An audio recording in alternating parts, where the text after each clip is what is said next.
It's the hashtag Simply Cyber, COMMUNITY.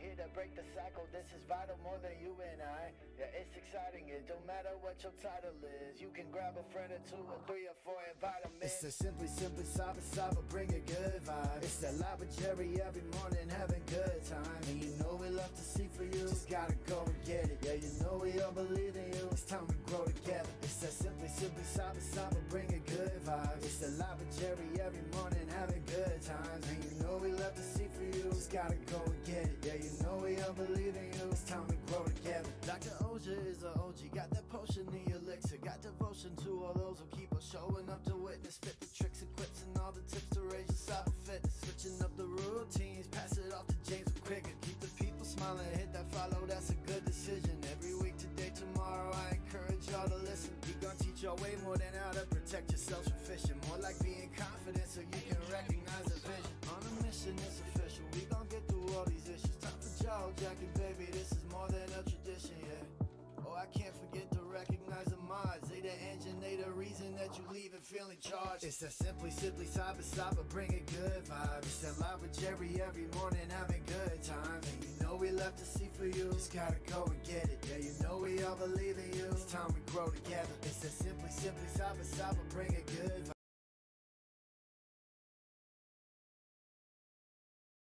And you know we love to see for you, believe in you, it's time we grow together. Yeah. What else can I say? I hope you find some value in this place and have yourself an awesome day. Simply Cyber's here to stay. So let's all put our hands together ready. Time to hang with Dr. A.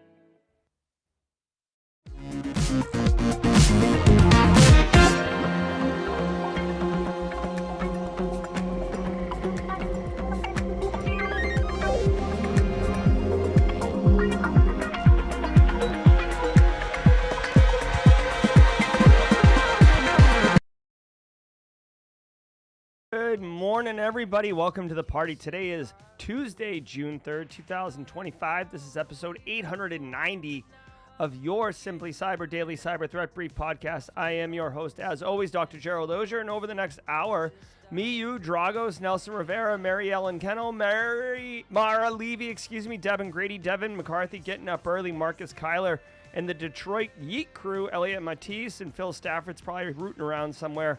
Senfulus out of Poland, Dragos out of Romania. Guys, we got so many people in chat right now. It's going to be epic. We got Jenny Housley, Haircut Fish, among others, in mod chat. We got a great show for you today.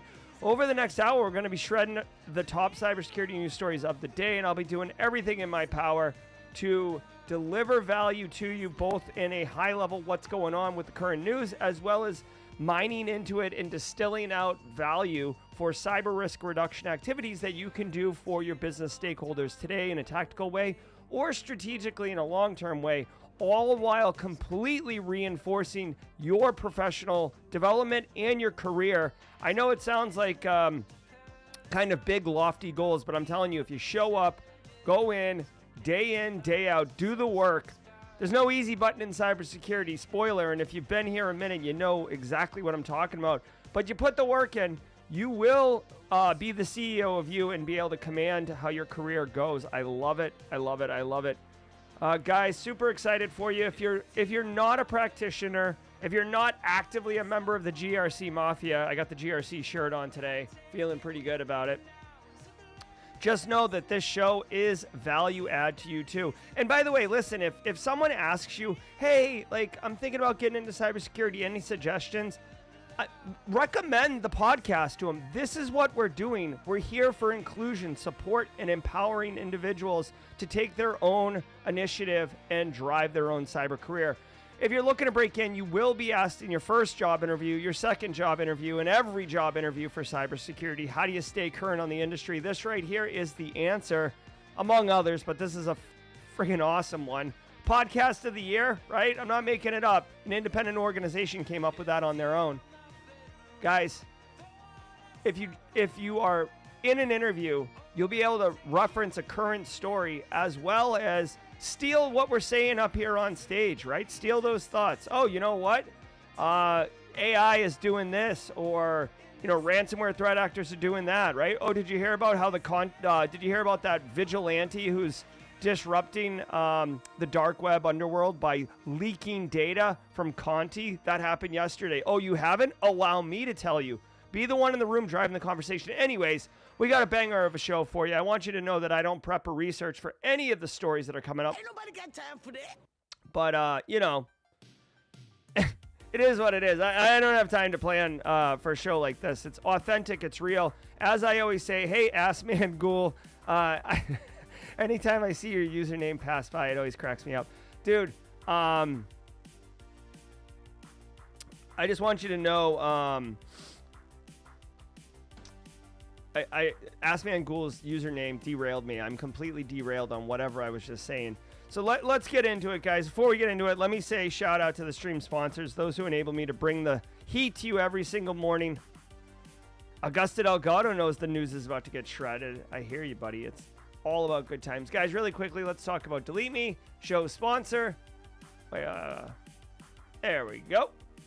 Delete Me makes it easy, quick, and safe to remove your personal data online at a time when surveillance, hey Sean Washington, and data breaches are common enough to make everyone vulnerable. Delete Me does all the hard work of wiping you and your family's personal information from data broker websites. As someone with an active online presence, privacy is really important to me. I care about my children. I care about my wife. I'm not a big, I'm not one of these, living off the grid type folks, but I do want privacy. I would like to choose how my information is shared and disclosed and who has access to it. And Delete Me allows me to manage that kind of online data and the access to it by basically getting data brokers to delete it. Take control of your data. Keep your private life private by signing up for Delete Me now at a special discount for you guys. Get 20% off your Delete Me plan when you go to joindeleteme.com/simplycyber and use promo code simplycyber at checkout. The only way to get 20% off is to go to joindeleteme.com/simplycyber and enter code simplycyber at checkout. That's joindeleteme.com/simplycyber, code simplycyber. What's up, Elton Crowder from the UK? Good to have you in chat, man. As always, I hope you... Yeet's got a little bit of legs this morning, huh, guys? Remember, every day of the week has a special segment, and Tuesdays is Tidbits Tuesday. I got a great one for you. I share a little bit about myself. We've been doing it for years. See if we vibe. I'm going to take you back to 1992 today, so you Gen Zs, you youngs, you can read about in a history book. For the rest of us, I think you guys are going to feel seen. Dude, I want to say real quick, appreciate, shout out, thank you to Antisyphon Training, guys. They are hosting the Blue Team Summit. It's a virtual summit, August 15th, but the deadline to submit to speak is June 15th. Yeah, the premiere is tonight, but I'll qualify that. Steve Young, I'll qualify that. Guys, if you would like to listen, public speaking at cybersecurity conferences is a massive value for your career. I've been doing it for years. Anyone who has publicly spoke at conferences can tell you the value of it. If you're shy, if you're nervous, if you're uncomfortable, if you're anxious, punch that imposter syndrome in the throat. Consider submitting a talk to Blue Team Summit. It's super low stakes. It's a virtual conference. It's a 20-minute talk. It's designed for new speakers.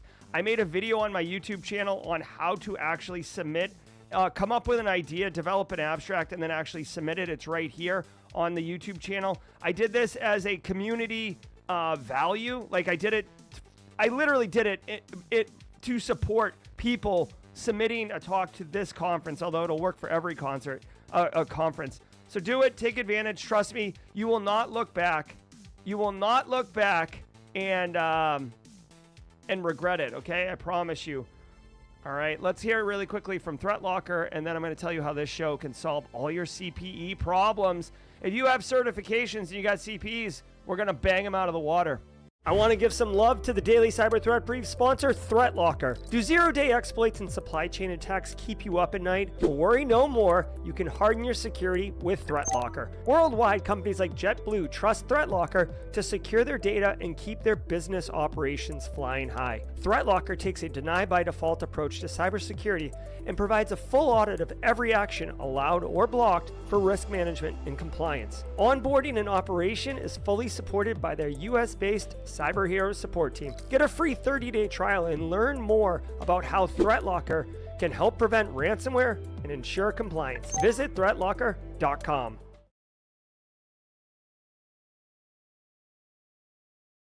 episode, every single episode of the Daily Cyber Threat Brief is worth half a CPE. So say what's up in chat. Grab a screenshot. Right above me, say hello. Right below me is the Chiron. Right below that is the actual episode. It says June 3rd, Top Cyber News on YouTube. Screenshot it all. File it away once a year. Count the screenshots. Divide by 2. Hit the little buttons on the side of your cell phone. Grab a screen cap. Whatever you got to do. Friggin' get the evidence. You might not need it, but once a year you can submit CPEs. You can get up to 120 CPEs.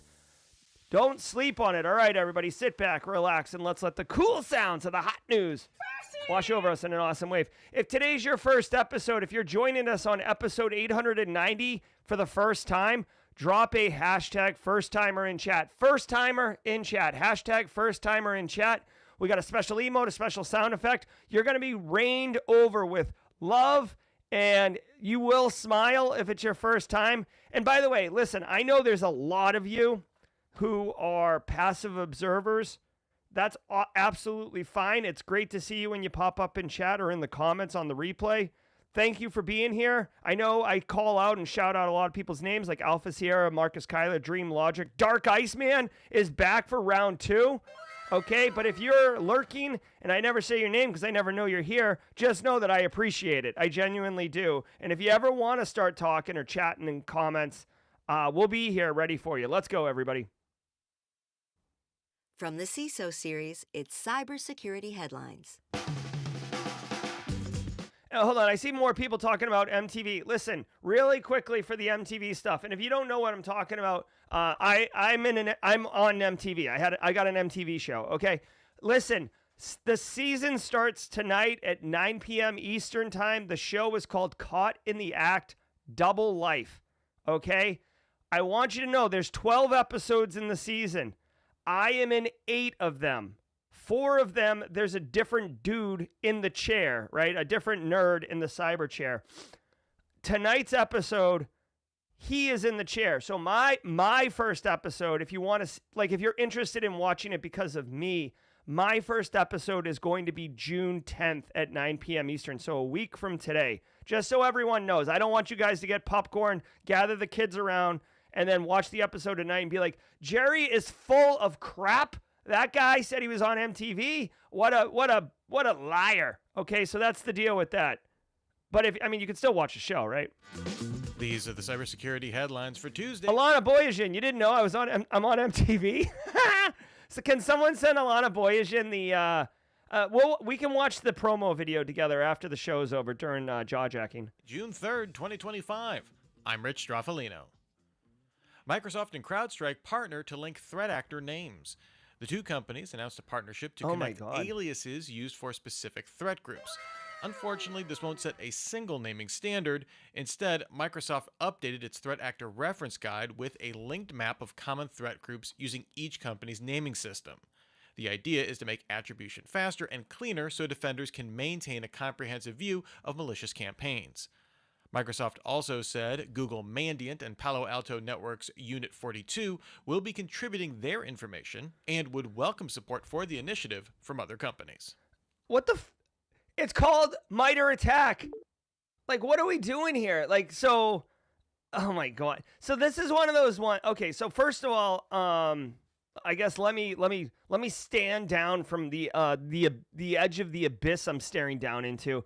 I love this idea, okay? For years, I didn't even know until I was like a full-grown boy that these different threat actor groups were referencing the same collective of people.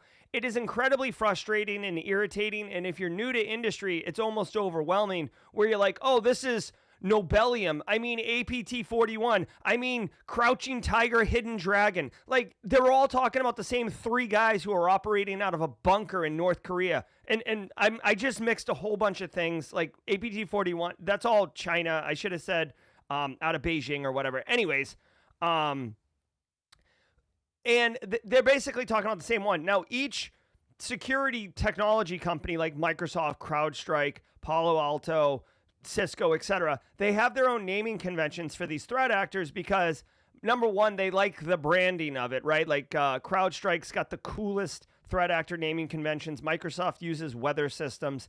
But it's part marketing, and it's also part, like, if CrowdStrike thinks that this particular attack, there's enough evidence to support that it's attributed to friggin', Fuzzy Bear or, Cozy Bear or something, and Microsoft does not think that, then they'd have to coordinate with each other on agreeing that it is in fact Cozy Bear. So each security company will have their own confidence levels, their own threat intelligence analysts, and their own naming conventions.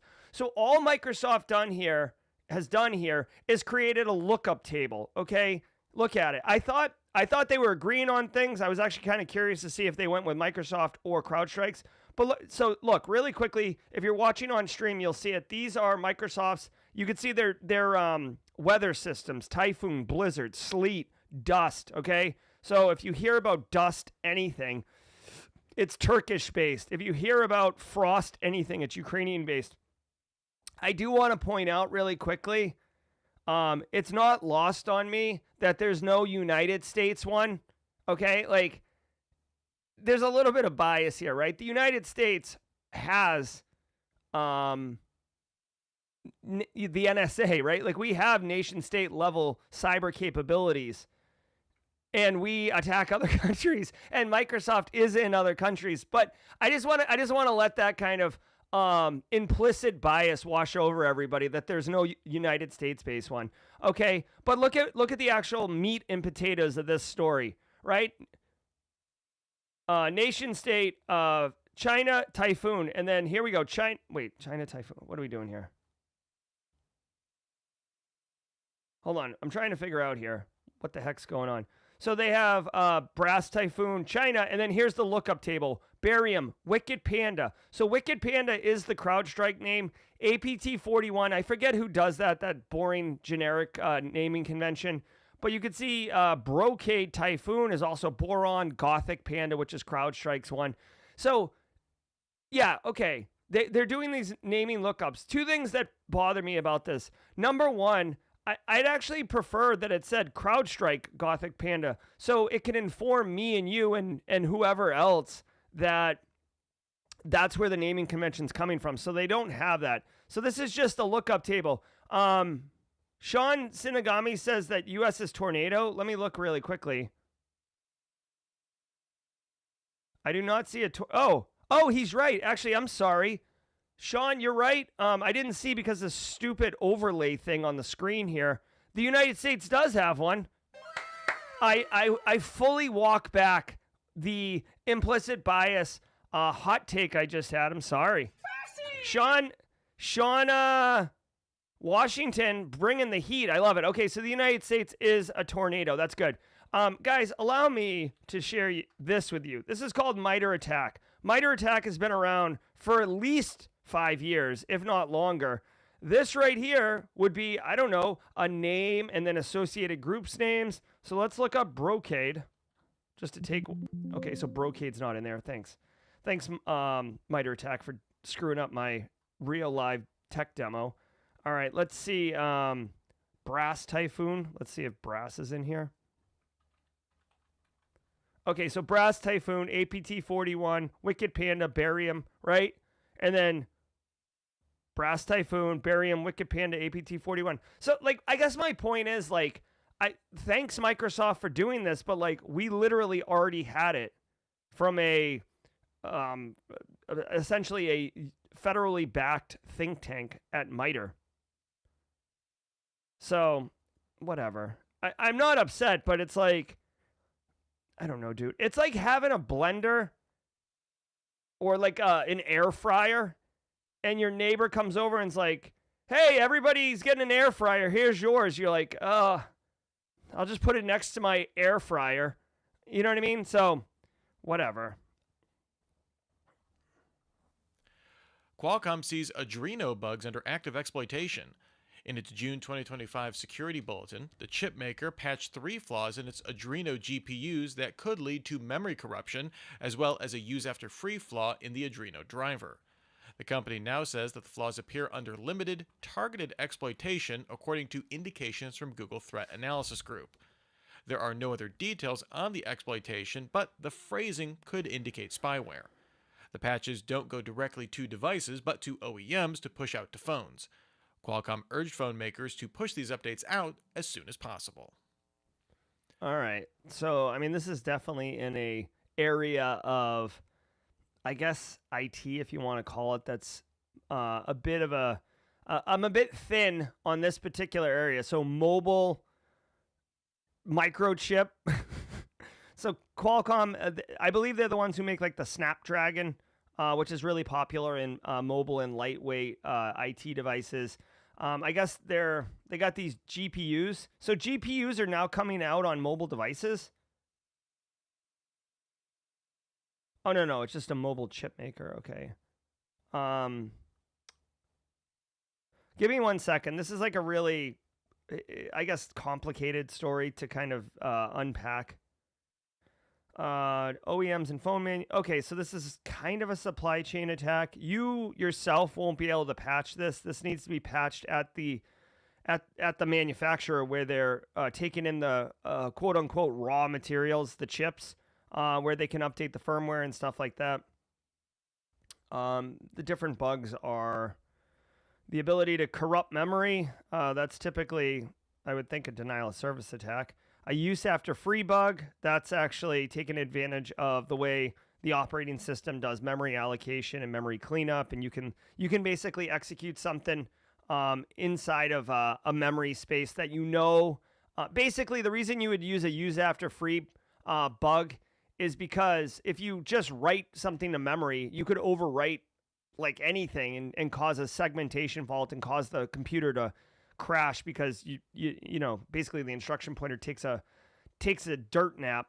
But use after free, that space has been already allocated by the operating system for something, and that something is completed, like that process has completed running, and it's going to get cleaned up, but you jump in there before you clean up the memory and you write something there, and then you can execute it. And if you know where the memory address is, you can point right to it. Kind of like a Stack Overflow. Except instead of writing it past the stack, you're just writing into a open memory address. Okay. Again, really, the concern here is more about the supply chain attack, that this could be baked in.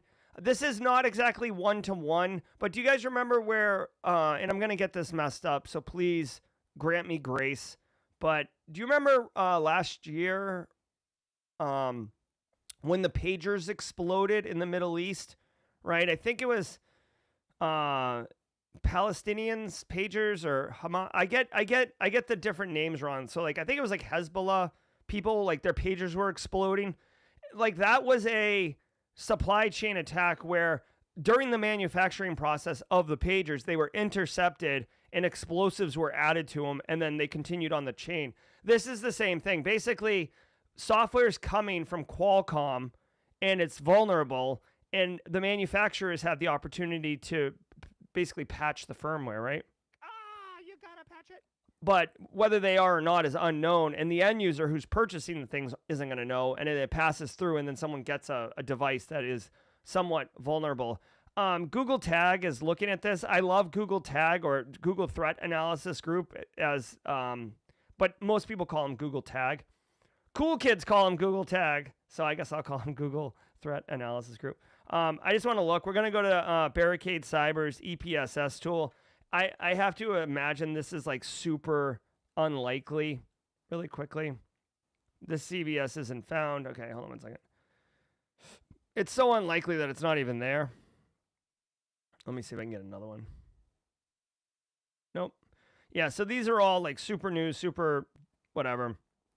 I guess all I would say is there's nothing you can do about this right now. If you are buying technology and it's got the Adreno GPU chip in it, you may want to be aware of this. There might be a possibility to patch it as an end user.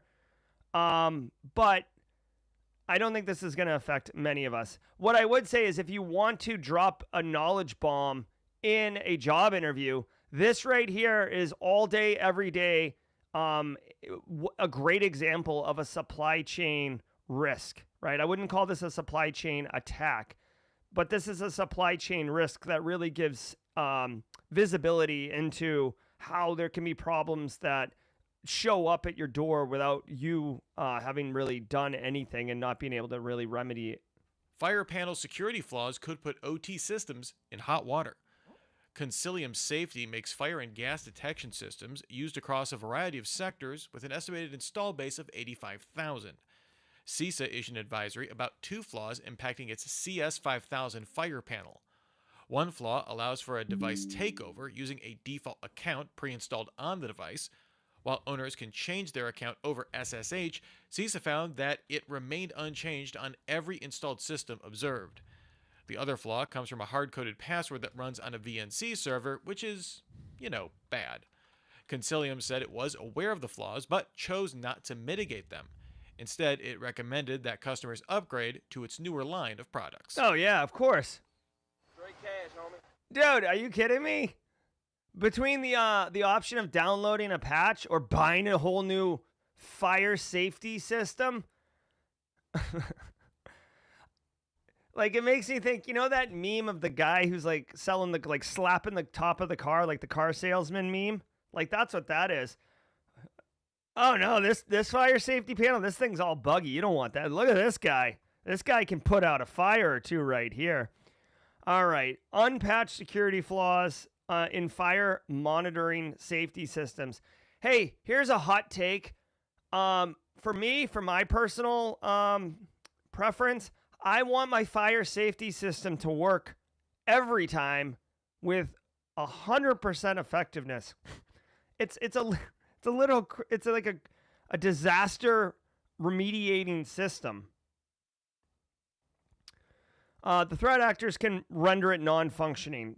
That's a clever way. This attacks the availability of the service. That's all that is. So if you are running the Consilium Safety CS5000 fire panel, can be exploited with a remotely.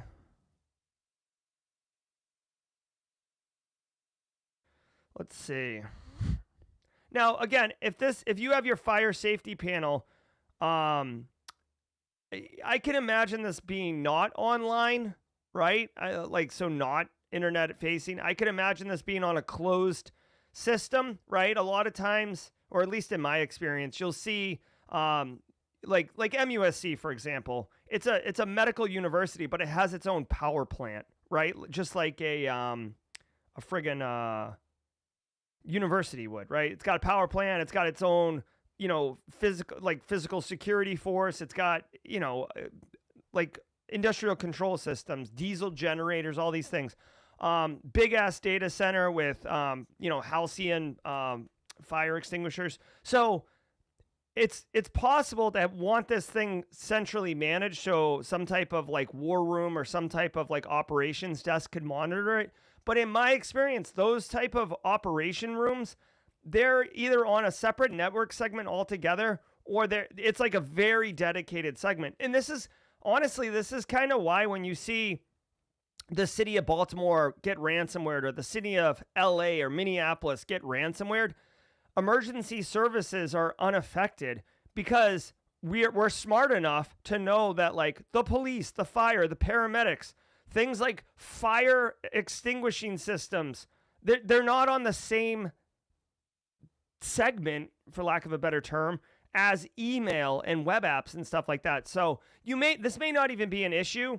Now, having said that, it sounds like the way to attack this thing is basically trivial. Like my 13-year-old could figure it out, and he's not even unless it has some ability to do like a Fortnite dance, he's not interested in hearing it. Let me see. How do we attack this thing?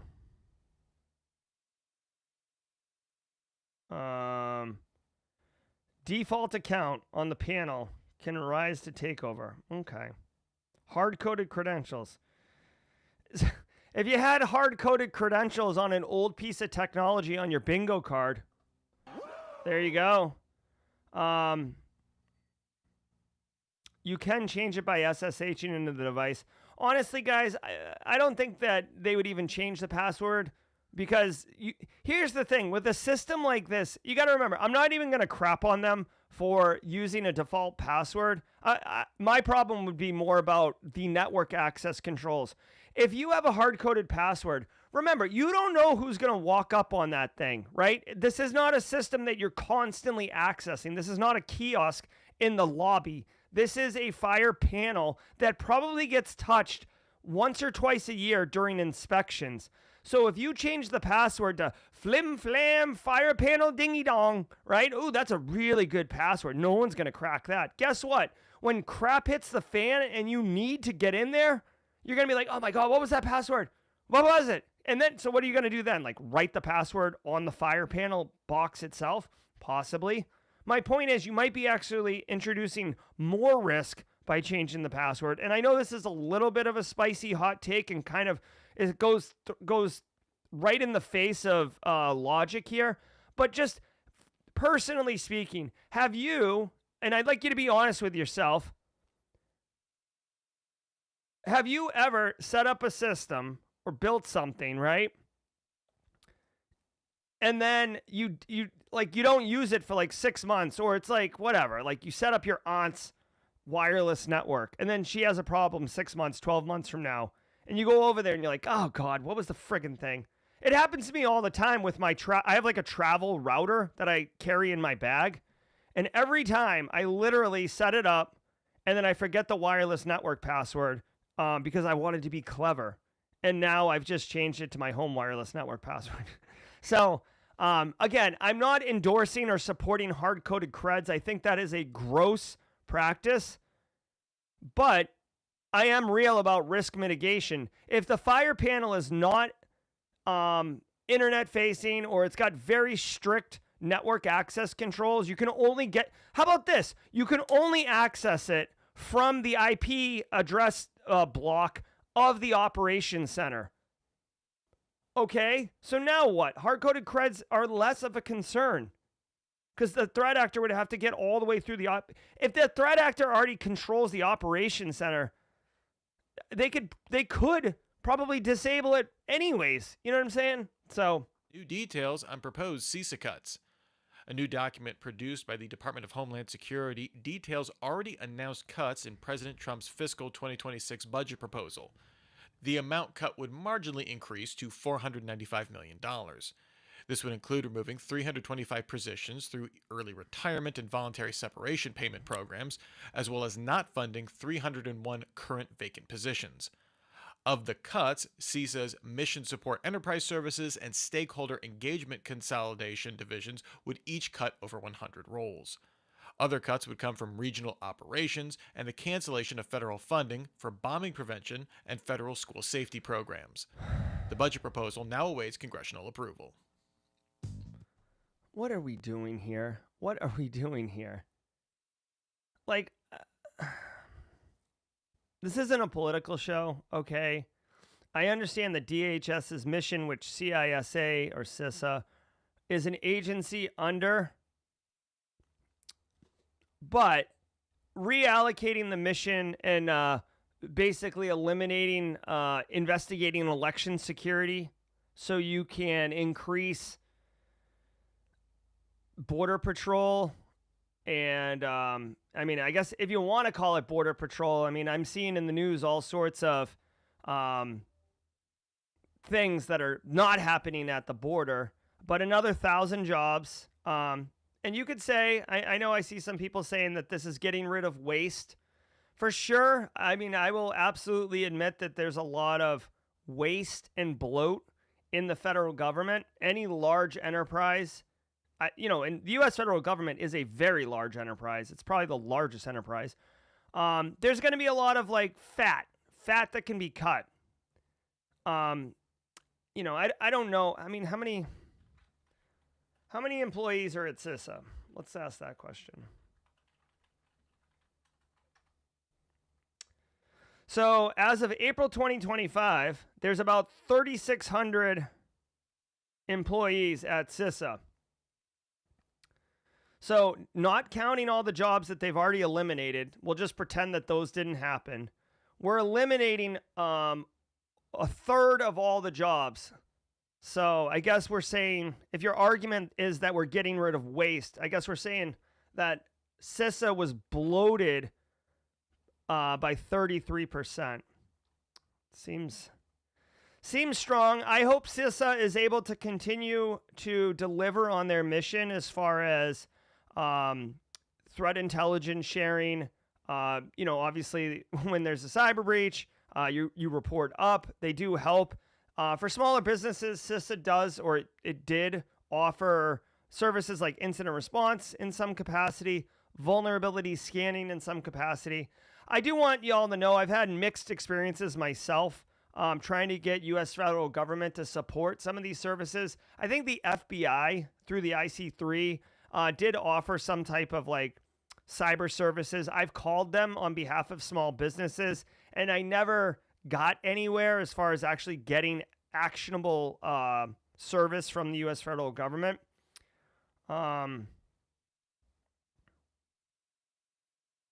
So we'll see. I mean, it sounds like this is a proposal, not a decision. It sounds like, yeah, it's a proposal. So it needs to go through the machinations of government in order to be approved. Although I believe, again, I'm not the smartest person in the room, but I do believe that the Republican Party kind of controls all the approval, like all the pieces of the current government. So chances are, yeah, you could see Republicans control both chambers and the White House. So chances are, if they want this thing to get approved, it'll get approved because of reasons. All right. Well, let's hope. Let's hope. And now, thanks to our episode sponsor, Conveyor. Does trying to get the security questionnaire done and back to your customer ever feel like you're herding cats? It's not answering questions. Most of you have automation software for that. It's all the manual back and forth that becomes a slog, like communicating between teams, tracking people down to get their review, updating sources, and updating systems. Conveyor just launched an AI agent, Sue, to do all of those things and more for you. Learn more about Sue at conveyor.com. That's CONVEYOR.com. All right. All right. So let's do this really quickly. Hey, hey, hey, hey.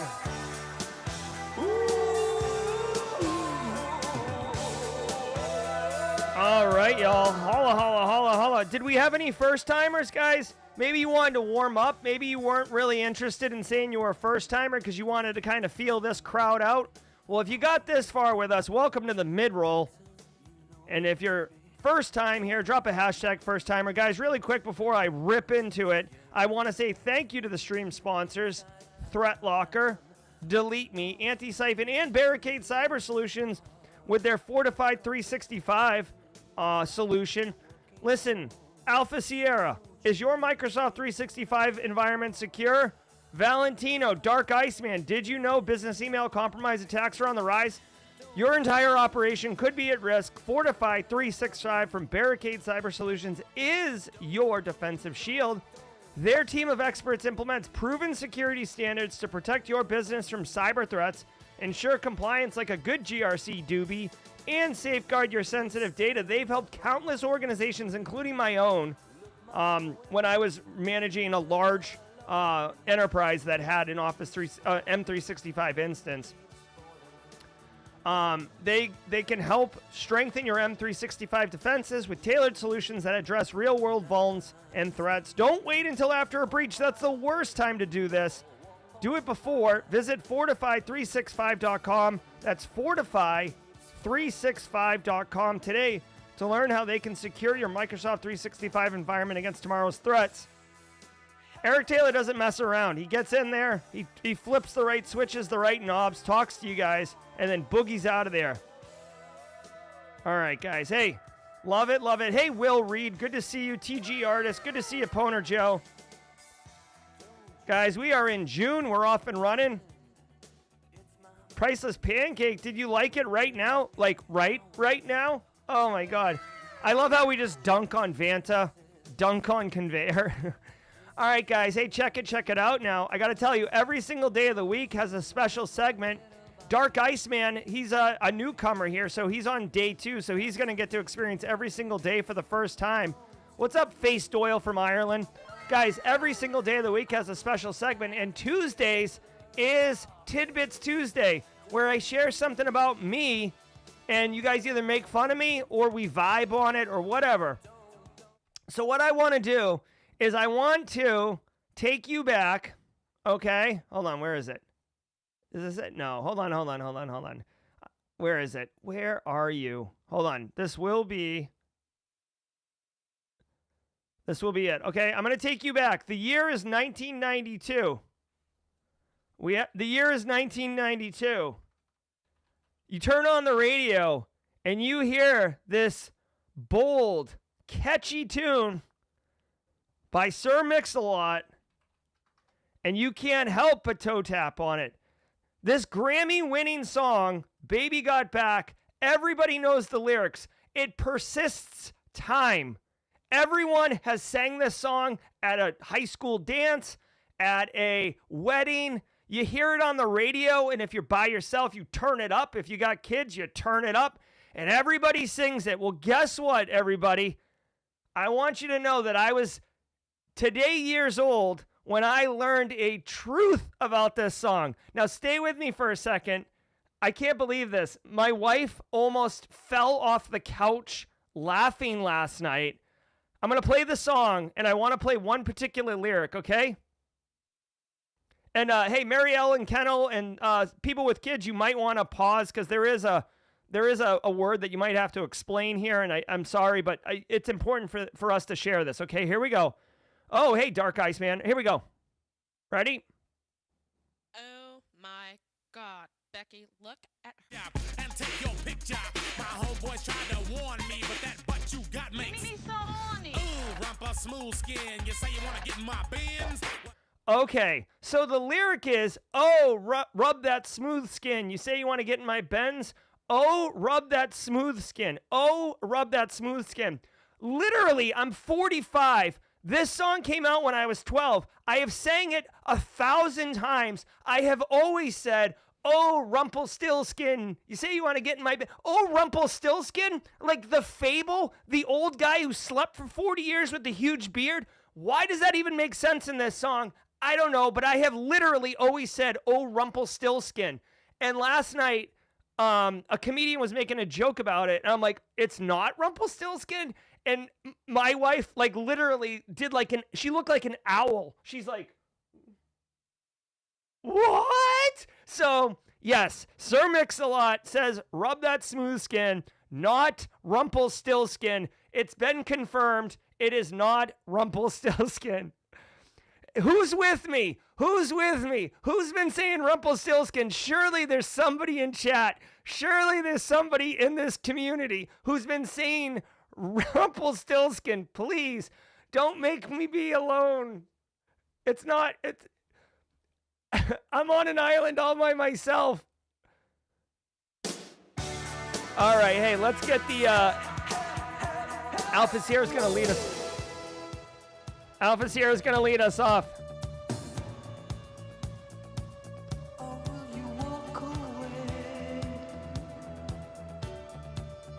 All right. Yes, exactly. Hey, here's a real look in at my wife last night.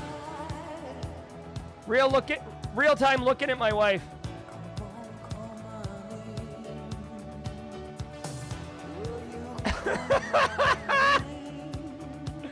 Let's get our la la la's on, y'all.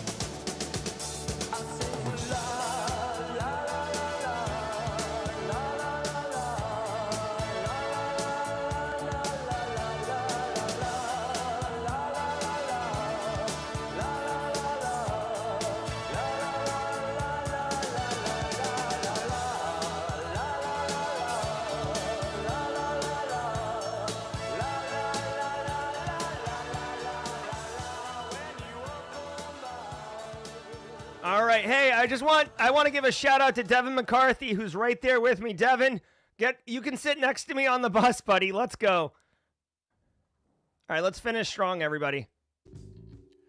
Chrome removes support for 2 certificate authorities. Google announced that starting with version 139, Chrome will no longer trust TLS server authentication certificates issued by Chunghwa Telecom and NetLock, citing patterns of concerning behavior observed over the past year. Google found both companies failed to meet compliance requirements and didn't take meaningful steps to respond to publicly disclosed incidents. Existing certificates won't be impacted, but those issued after July 31st, 2025 will show a potential security threat warning in Chrome. All right, I'm seeing a small, there's like a small rebellion, like basically where the Resistance in Terminator 2.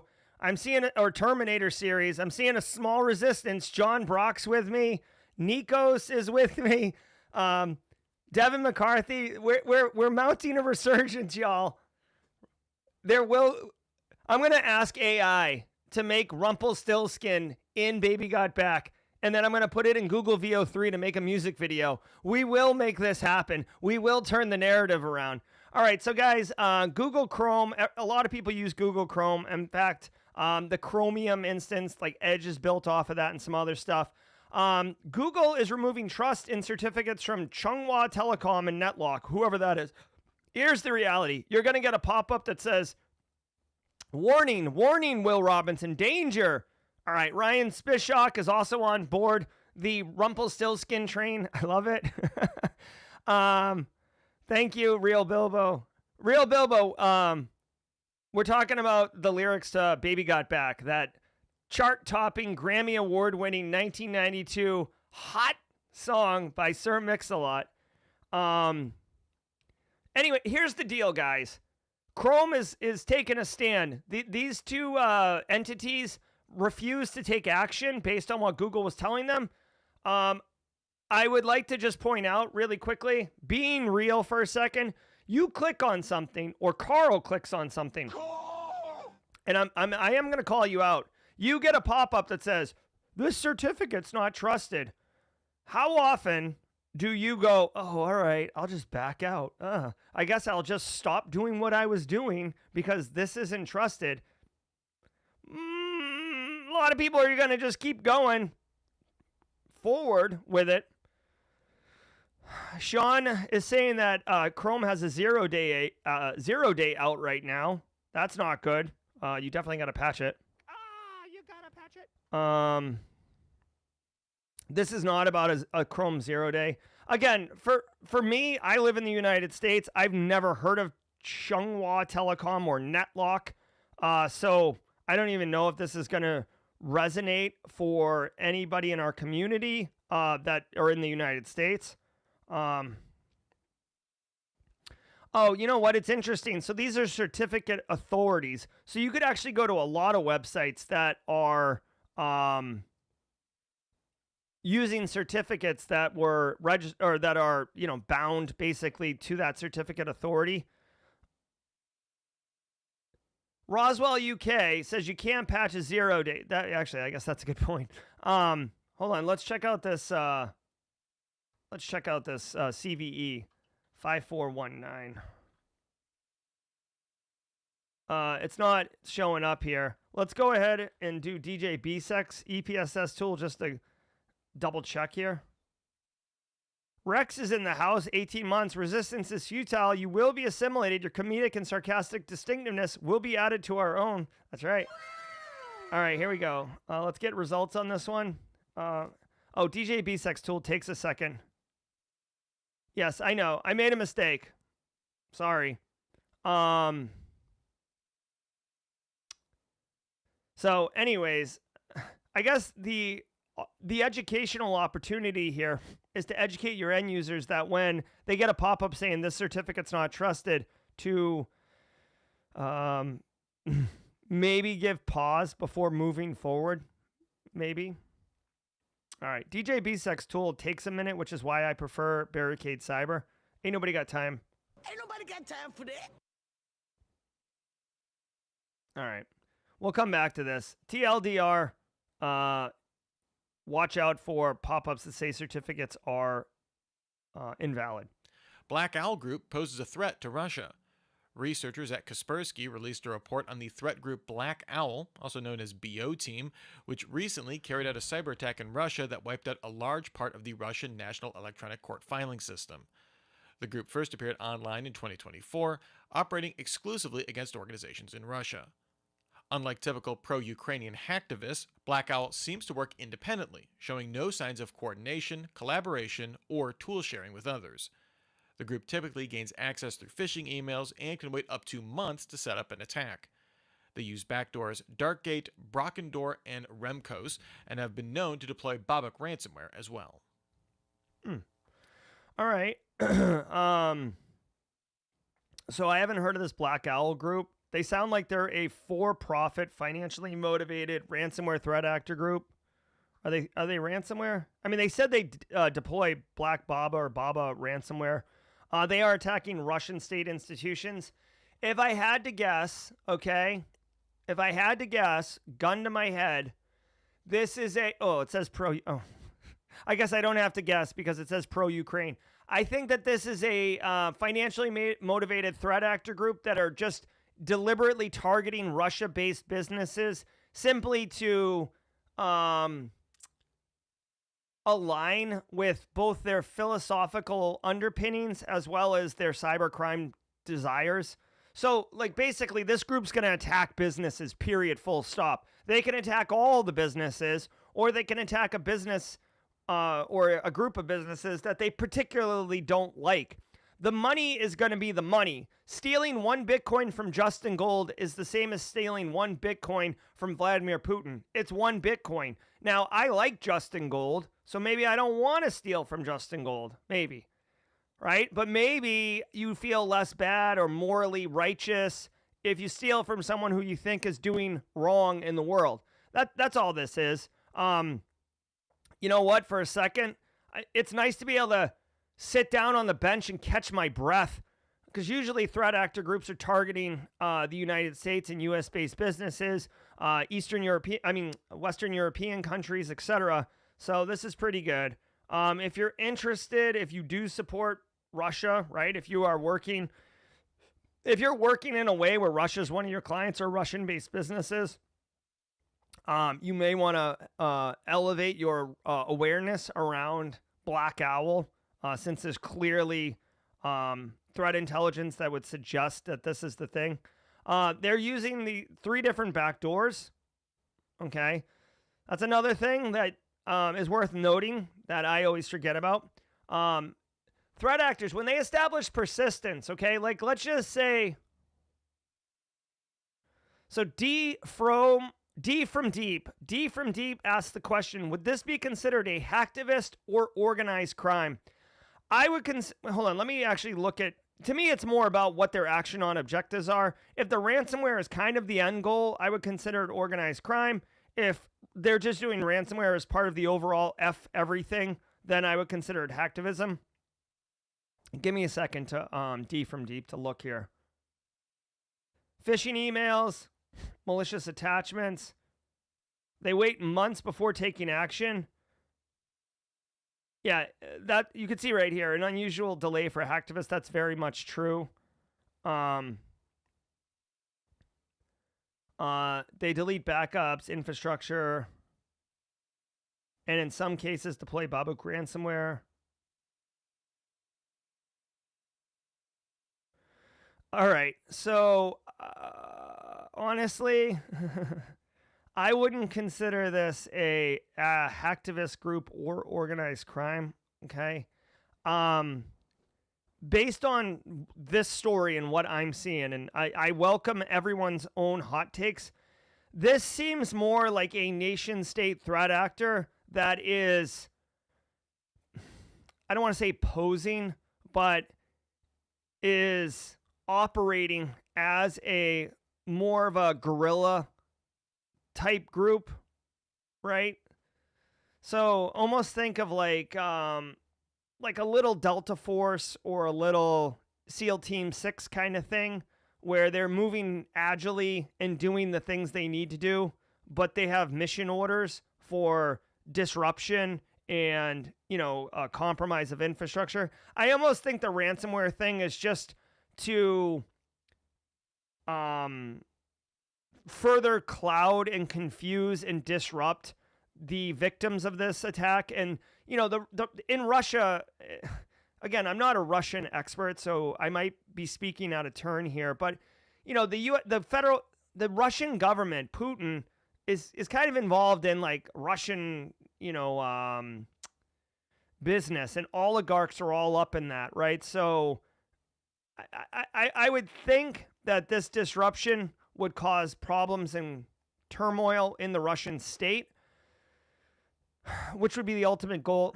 So I think that this is not a hacktivist. I think this is a nation state backed attack. Now, whether it's Ukraine or I honestly think that the Ukraine-Russian conflict is almost more of like a proxy war.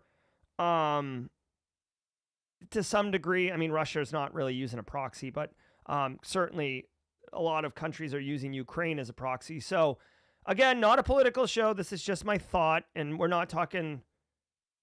If you want to comment on what I just said, since I just introduced it, feel free. But I think that this is a nation-state threat actor posing as more of an organized criminal syndicate. I think the ransomware piece is ancillary and not necessarily the end goal.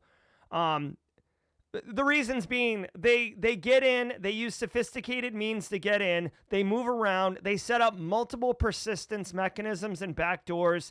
It didn't say that they obfuscate or hide their tracks, but if they're in there and hiding for weeks, months at a time, they're obviously doing a good job of hiding, which is not something that these organized criminal syndicates typically do. They typically smash and grab.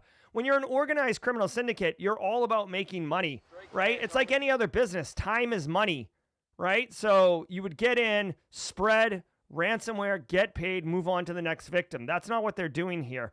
Hacktivists typically are loud and brash, causing all sorts of problems, terrorizing. So not just deleting all the backups, but changing the wallpapers to like a double middle finger with the Ukrainian flag or something like that. None of that's happening. So for these reasons, I'm going to go ahead and say it's nation state. Pre-installed apps open the door to device resets. Security researchers at CERT Polska released details on security vulnerabilities found in pre-installed apps on phones sold by Ulefone and Kruger and Matz. One flaw exposes a service in an app that would allow any installed app on the system to perform a factory reset. Two other flaws in a pre-installed AppLock app allow another app to steal PIN codes and inject arbitrary intent within system-level privileges to a protected app. All three of these flaws require some other malicious app on the phone to be effective, but don't require any Android system permissions themselves. No word on if either company plans to patch the issues. Oh my God. Preloaded Android apps that can cause an app installed on the device to perform a factory reset.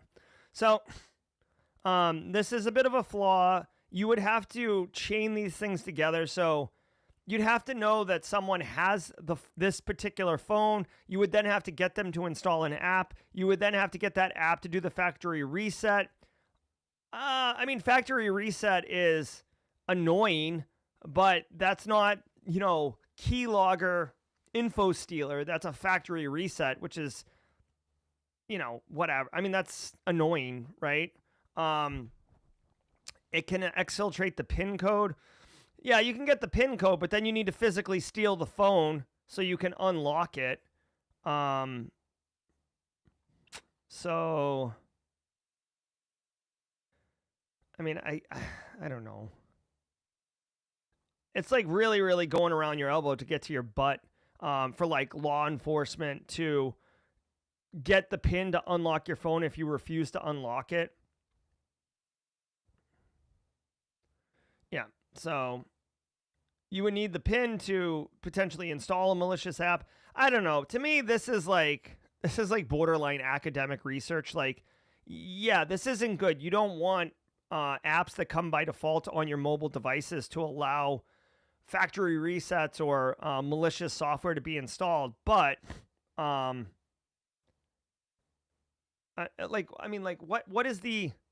what's the attack vector here? Like, what does the attack look like? Who is like, oh yeah, now we're talking. My victim's got the Kruger and Matz phone. It's over now. Exactly, Ryan Spishak. Sounds like an interesting POC. Yeah, like to me, this is interesting in that it's a mobile device and it's a preloaded apps that could cause the problem. It's more of a bigger issue in general than it is about this specific issue. Alpha Sierra says, odd GRC question. Don't worry, Alpha Sierra, there's no odd GRC questions. They're all smoking hot. Is there really a significant presence in the U.S.? I've never heard of these. So risk assessment speaking, is this even a threat to the U.S.? Are you talking about these phones, Alpha Sierra? I don't know if you're talking about this phone. Oh, Legrat. Usually you don't say but. Usually you say something else. But like, look, say you wanted to say you were going to service yourself in the bathroom, okay? Like you would typically take your, let's say your right hand and just go directly to taking care of business. Now imagine taking your right hand and going around your other arm and elbow to take care of business. That would be incredibly cumbersome, complicated, over-engineered, a wicked pain in the butt, and you'd probably have a depreciated performance on the outcome of that activity of reaching around to take care of your business. So that's what that means. Okay. So yeah, these Yuli phone Kruger mats, they sound German, honestly. Like where do we buy one of these phones? I don't even know where you buy these phones, frankly. So yeah, again, Alpha Sierra, I don't think that this isn't an issue I'm worried about. I absolutely would not be educating my end users about this. New cryptojacking campaign targets DevOps web servers. Researchers at Wiz began tracking a campaign called Jinx0132, which looks to exploit a range of misconfigurations and vulnerabilities on web servers associated with HashiCorp's Consul and Nomad offerings, as well as Docker and Gitea. The attacks download off-the-shelf tooling directly from GitHub repositories rather than using independent infrastructure. Nomad seems particularly vulnerable to these attacks, with the researchers noting this default configuration effectively means that unrestricted access to the server API can be tantamount to remote code execution capabilities on the server itself and all connected nodes. The first reaction to... All right, we're almost at time here. Cryptojacking campaign exploits DevOps APIs. Okay, guys, so... APIs, application programming interfaces, they are how we extend service. It's how modern web apps work. If you've done a webhook, if you've sent a command, if you've done any automation, you're typically using APIs or MCPs if you're living in the AI age. And basically, it looks like threat actors are able to exploit these APIs again. To run some type of cryptojacking campaign. Give me a second. Wiz is on the case. I love Wiz. Did Wiz Wiz didn't get acquired, right? I know they've been Google did acquire Wiz, okay, in 2025, $32 billion. Wow, that's a lot of rounds of golf that can be bought right there.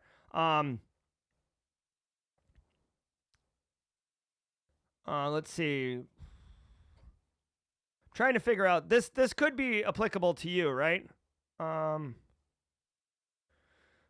right, it's compromised Nomad instances. I'm not familiar with the term Nomad in the DevOps world, so if you know what Nomad is, this could certainly be of interest to you. The abusive Docker API is a well-known launchpad, yada, yada, yada. So with the Docker API, they can execute malicious code by spinning up containers that mount the host file or launch a cryptocurrency image invoking standard endpoints. All right. All right, so here's the deal. Oh, wow. Little Shodan reference.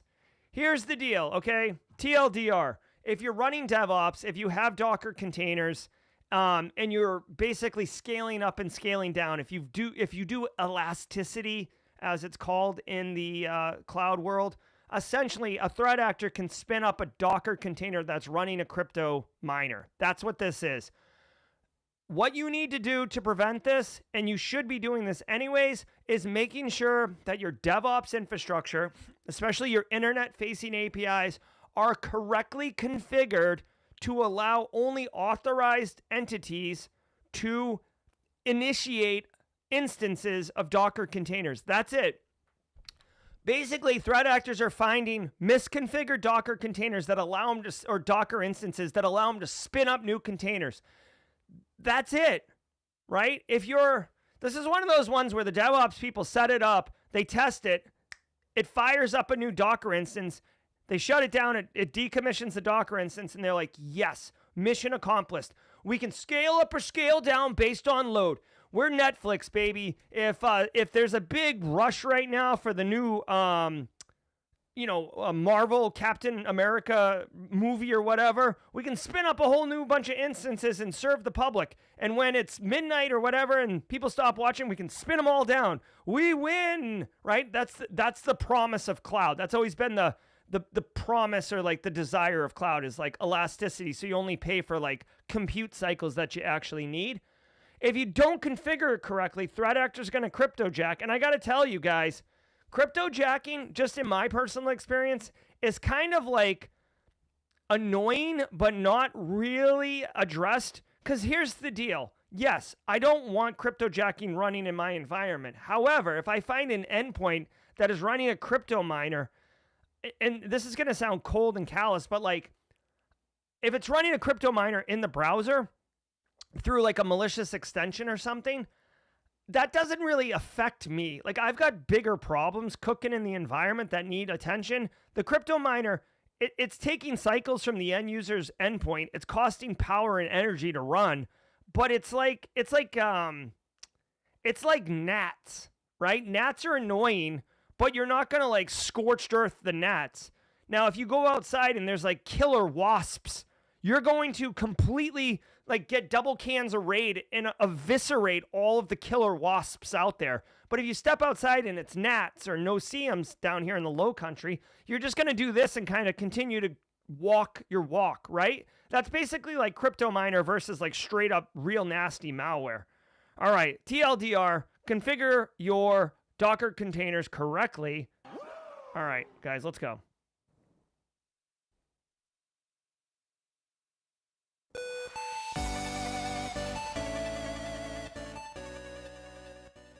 All right, guys, what an episode, huh? Today was Tuesday, June 3rd, episode 890.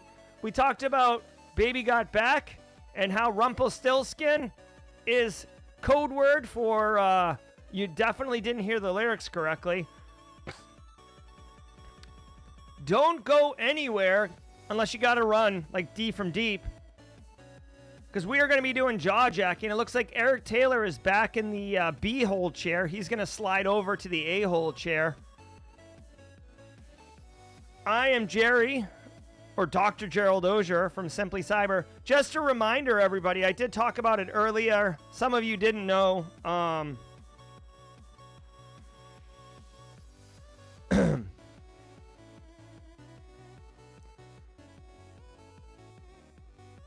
Here we go. Caught in the act, double life. If you didn't know, this is the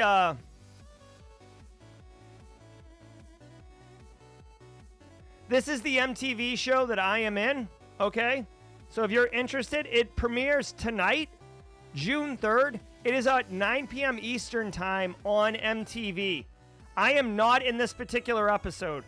Like, what you guys should know is, like, basically, you can watch the trailer, and it's like these different stories each episode. But I'm basically the cyber investigator. It's a reality TV show. It is not a like scripted drama. It's reality TV. I flew to Atlanta a whole bunch to film this last year, and it's out. I hope you enjoy it. I will not be in the episode tonight. My first episode airs June 10th, 9 p.m. Eastern time. So a week from today, on MTV. It was crazy, guys. It was an absolute crazy experience, a wild life experience. I did spend a lot of time with Tamar Braxton, who I had no idea who Tamar was until I started filming this show. She is definitely an interesting personality. an interesting person. I really, really enjoyed the cast and crew and all the work that we did together. So thanks for checking it out. If you are interested, hit the like button on your way out, guys. If you're in the PBCC course, oh, thank you, Elliot. If you guys are on the PBCC course, I'll see you at 11 a.m. Shout out to all those students who are in my workshop this week. You guys are killing it. Everyone else, be good, chill out, and get ready for some jaw jacking. I'm going to flip it over to my man, Eric Taylor. Space Tacos, I can post it in Discord if you would like. I don't know if it's going to air like on streaming. It's on MTV. I don't know where MTV is. All right, guys, get ready. Also, no, I don't think there's any show today. Not yet. We're actually going to start a show on Q3 in July. We're going to have episodes every single day of the week at 9:30 starting in Q3. James McQuiggan at 35,000 feet is bringing a new program to the show, and Philip Wiley will be bringing a new program to the show. So look forward to that. Guys, I'm Jerry from Simply Cyber. I leave you in the very capable hands of my friend Eric Taylor. Until next time, stay secure. Ever wonder what it takes to break into cybersecurity? Join us every weekday for Jawjacking, where industry experts answer your burning questions about the cybersecurity field. Live, unfiltered, and totally free. Let's level up together. It's time for some Jawjacking.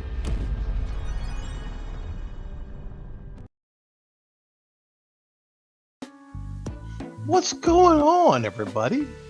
It has definitely been a while since I've seen you guys. Good to see y'all all again. Had to take a sabbatical for those who were new here. Had some dental work done and was causing a lot of problems. Something that's been needed. So you'll hear a little bit of a lisp from me. Still going through a little bit of the healing process. So, but I'm definitely talking a lot better than I was even a week ago. So, long process, but be happy there. Since it is Tidbits Tuesday, and I try to bring something to the table on Tidbits Tuesday. I am a huge Mario fan. Loved growing up with Mario. Mario Kart was some of the best. I think it was Super Mario 3 when Yoshi was adopted and brought into the scene for the Super NES. That completely sucked up my world for about a year. Like I couldn't play enough of it. Like I almost want to get like a setup where I can just have the original Nintendo controllers and everything. I don't want an emulator and all that garbage, but like, I don't know. But anyway, I say that to say, my girls, my wife and daughter had bought, Father's Day's coming up, and my present came in a little early. So, the first print I did was, so in 3D printing, there's a thing called poop. Why they call it that, I don't know, but it's a little bit of discard from the filament that's heated up. So it's like, does a little bit of a stream, and they call that poop. So the first one was like a poop collector. So that was kind of like, I'd consider that as a dry run, not really my first print. But my first official print is, hold on, let me put this back together. Anybody know what that is?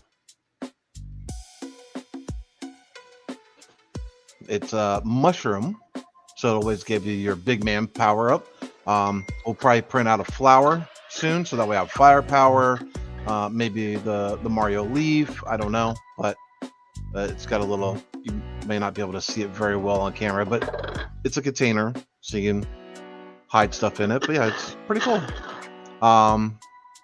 Got a multicolor, so you can actually print multiple colors. The one thing I learned when I was starting to print this, because I had it all on one bed, it was going to take like 13 or 15 hours, and then there was going to be a lot of waste, aka poop. because the heads will have to. So those who don't know, on a 3D printer, you're printing on the horizontal plane, right? So everything on that level gets printed, then it goes up like a millimeter or whatever, and then boom, and then boom. So everything that was on the plane was multiple colors. So I was like, you know what? Let me just stop it. Scrapped all that stuff, and then I'll just print everything that's a singular color out at one time. So did that, got my second one. So this is like unfinished. You can kind of see the little indent where the eyes are going. But super glue, and Bob is your uncle. So for those who are in I kind of admired the 3D printing world. I was like, that's so cool, but I would have never bought this thing for myself by any means. Like, it'll be cool to be able to print out a couple things, but now that I got one, might as well print some stuff, right? So, got the other top of this one getting printed out right now over there, and we'll kind of go from there. I do think my next one will be some dumpster fires. So I do think I found something to put up there. So it's going to be a bunch of Mario stuff. I'm going to get a bunch of shelves or whatever and just like showcase Mario stuff all over the place. Maybe some Lego stuff, because Super Mario and Lego is kind of my jam. The iconic things that that we all grew up on. So that's my Tidbits Tuesday. If this is your first time checking out Jaw Jacking, welcome. Be sure to drop your questions with a Q and a colon, and we will look for those questions so that way I can do it. Case in point, as Roswell UK did, he or she, sorry, I don't know if Roswell UK is male or female or whatever, but Q colon. So there you go.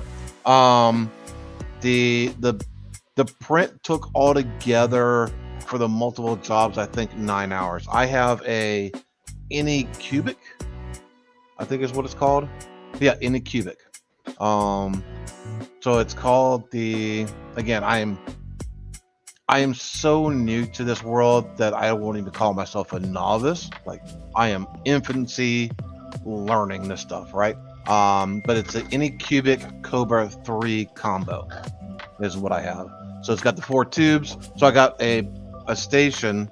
You know what? Hold on. Let me log into my iCloud account, and I'll show you pictures.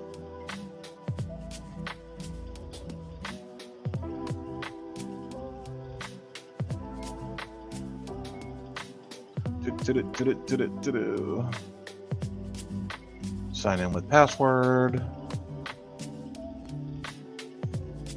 Bear me a second.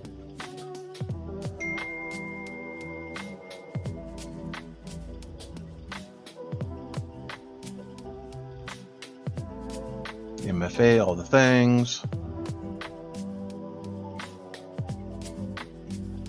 Okay. I'll make sure not to share sound because we have a bunch of notifications going on for several clients right now. So you'll probably hear my phone. So sorry about that, but I do need to pay attention to it. But this is it. And this is when it was printing out the, actually move this over. The poop catcher. So that's what it was doing. But yeah, this is what. So I got 4 reels over here. It's got the 4 tubes that come up into the print head. So that's kind of what's doing things now. So yeah, just playing around and having fun with it. So again, definitely not something I would have bought myself. So let me start looking for other questions.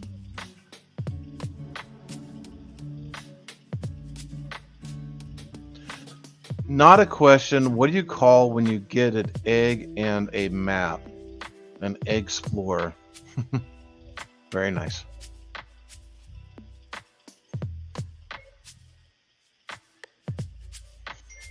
The real Bilbo, I think I answered it, but the any cubic Cobra 3 combo.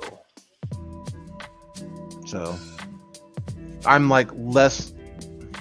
It came in on Sunday. Spent like 3 hours setting it up.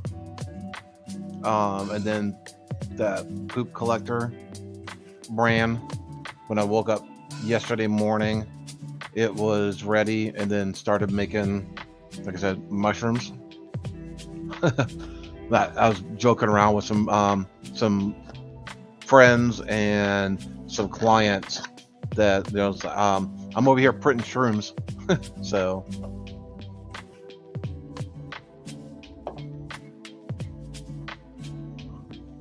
Blood, Sweat, and Rage was up.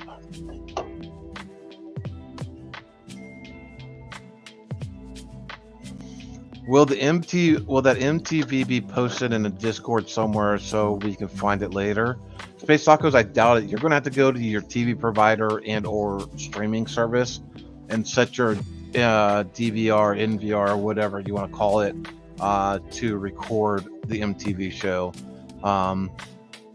There's a thing called piracy laws that frown heavily on downloading extended trailers, so that way you can be able to consume them at your own leisure. So, downloading it and posting it in other places is highly frowned upon. It's been that way for many, many years. If those remember the LimeWire lawsuits and stuff like that.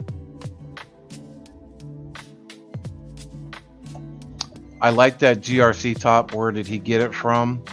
Let me go into YouTube and go back. Let me see which one he was wearing.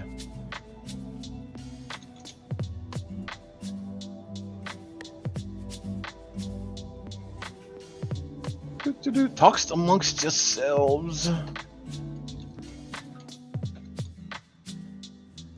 Which one's live? This one.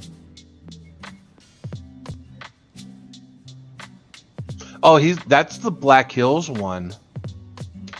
I didn't even pay attention. BHIS swag shop.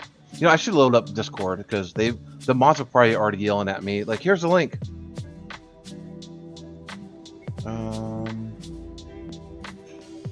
Scroll down. Oh, so Dr. Gerald is saying that it is sold out right now. But let's see, can I find it real quick and at least post the link? I think Dr. Gerald is coming in right now, or somebody is in the background. I know it's sold out, sir. I'm just trying to find the link so that way they can watch it for future use, right? Do you have a link to that? I'm trying to find it right now. Or is it just not on their shop at all because it is sold out?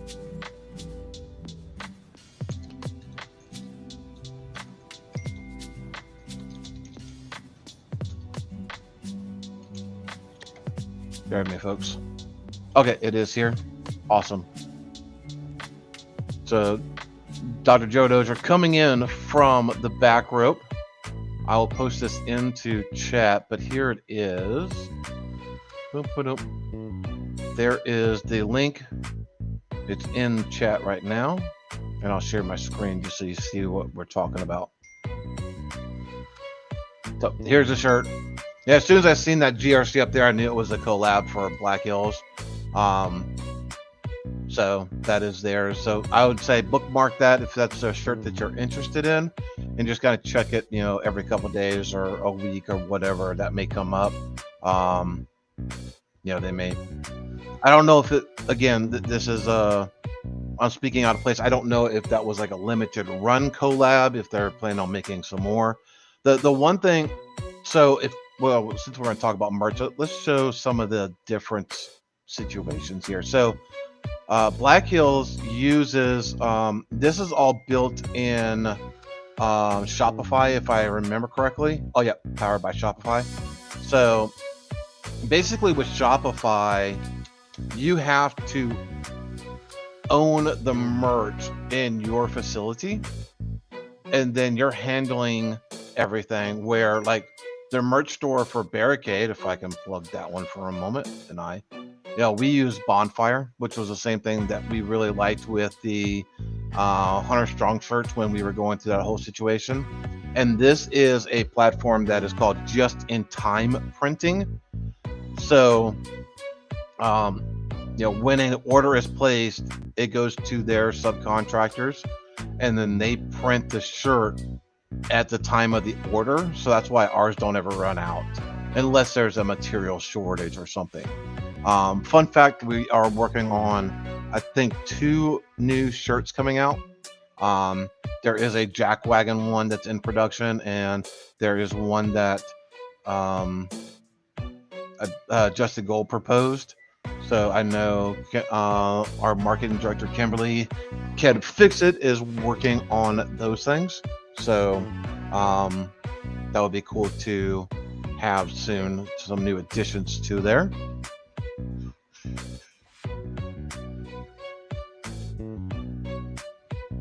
Come on, chat.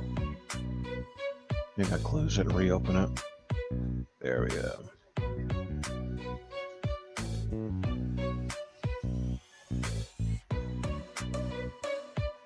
Yeah, I'd say go over there and pester them. Go over there and pester them. Again, I don't know if it's limited time or whatever. So only those kind folks can be able to make that determination. The haircut fish, what do you think? Do you think you would get into 3D modeling? A good starting place is Tinker. I don't think I would. You never know what the future holds, right? But again, I would have never bought a 3D printer for myself anyway, right? I never thought I would have printed out a Mario mushroom.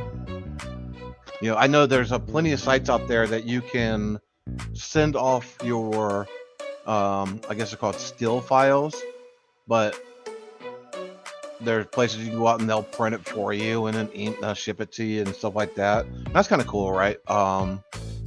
So I don't know what the future holds. So time will tell.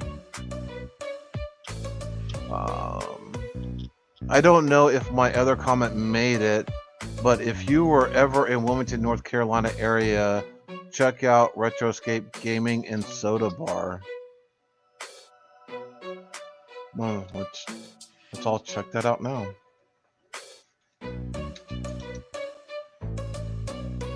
I may be in North Carolina next week because one of my clients is having some pretty crazy networking issues here recently. And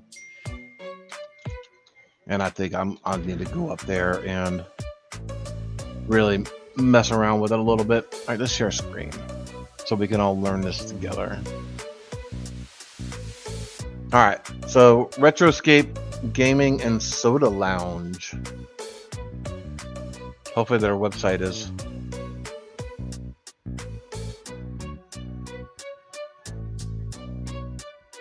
You can do parties, snack, drink. That's got a cool little entrance. Some arcades. That is pretty cool. Games to play. The GameCube, PlayStation 4, 5, Super NES. Heck yeah! Nintendo Switch, Panasonic, PlayStation 1.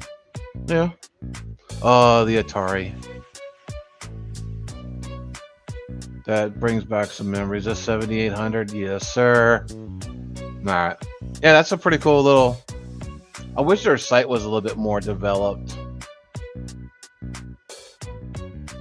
But Look at, I know I stopped sharing my screen, but looks like on their pricing guide, Monday through Friday is just $10 per person. Saturday and Sunday is $12 per person.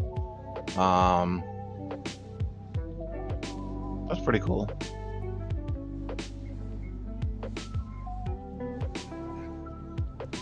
Yeah, I just see how far. I don't think Wilmington is anywhere near where I'll be going. Let me look off screen here.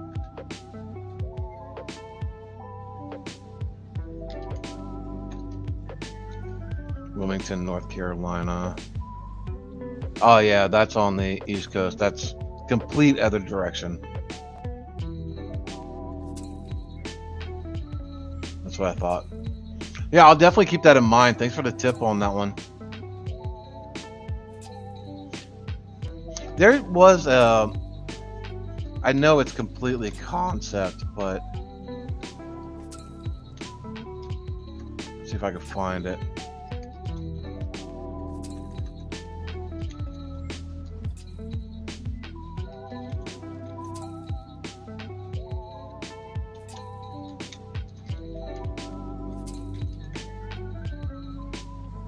Bear me a second.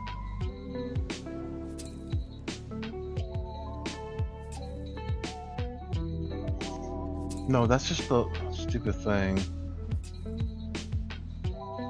Have you folks seen it? I think it was a Facebook post at one time. It's been around for a while, and I'm just trying to find it. But it was like one person who put it up. There was like a Nintendo Switch, a big like Nintendo Switch on the wall, and like the controllers panned out, and they had like multiple different Nintendo systems that were there, and then the center of it was like a screen where you can be able to play the various Nintendos.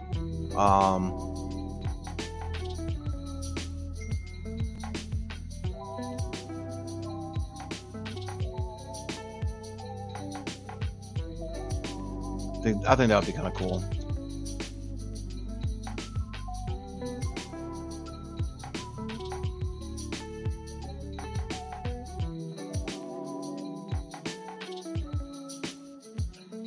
From Christopher Rains, from someone making a career change, would harnessing super fundamental knowledge in cyber and going through Dr. Gerald Auger's GRC analyst masterclass be enough to potentially land a gig? If you're going GRC, yes. I've heard. I have not taken that course because I personally think GRC is dumb and for nerds. But yeah, if you're going GRC, I've heard a lot of good things about that class, and some folks being able to land some jobs because of the tutelage that he has brought to the table. I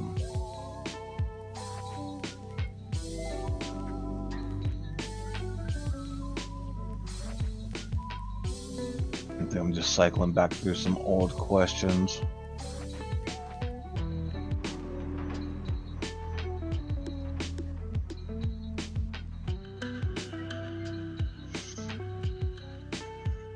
From LinkedIn, is it possible to go professional in cybersecurity without a degree?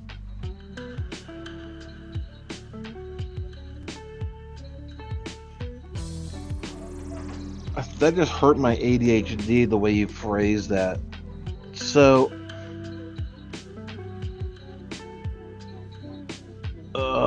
that literally just like train wrecked all of my thoughts in my head. And not picking on you by any means. It's literally just the way you phrased it. And I'm assuming English is not your primary language. It's literally why that happened. Again, not picking on you at all. Don't take it that way. So I'm gonna give you the dumb answer. You can be professional in any field, but again, I don't think that's what you're saying. Is like, I think what you're implying, the question is, can you be seen as a professional in cybersecurity without a degree is where I think your question is being led to. And absolutely, I don't have a degree. I like to think I'm considered professional. A lot of people think I'm very professional. So yeah, it can happen. And it's all about your knowledge and being able to demonstrate articulately the concepts and being able to break things down to people who don't understand certain tactics, concepts, procedures, things of that nature. A lot of people could talk very, very high level on things.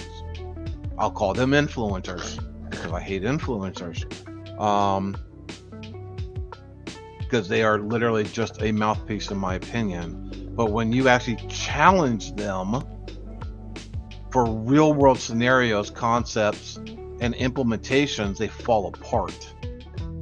They're not true professionals in the industry. They are a mouthpiece. And unfortunately, we're surrounded by mouthpieces these days. Bear with me 1 second. One of my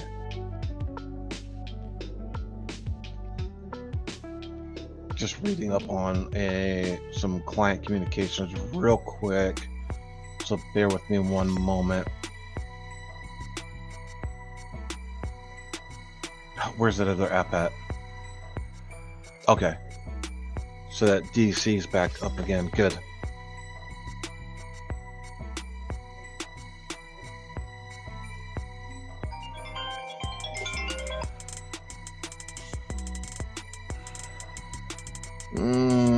Okay. Sorry about that.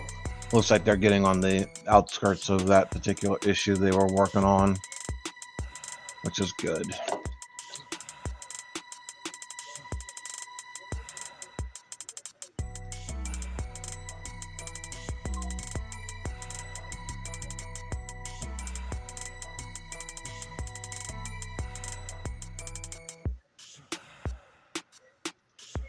Just reading through the comments. Looks like I've got them all. At least everybody who put a Q in there.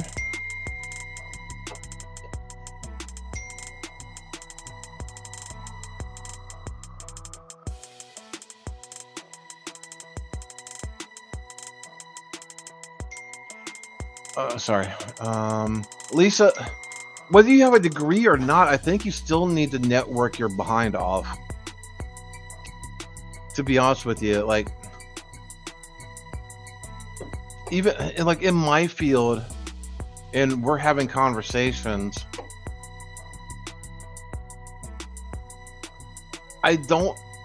nobody ever asks me, do you have a degree? Nobody ever asks me that.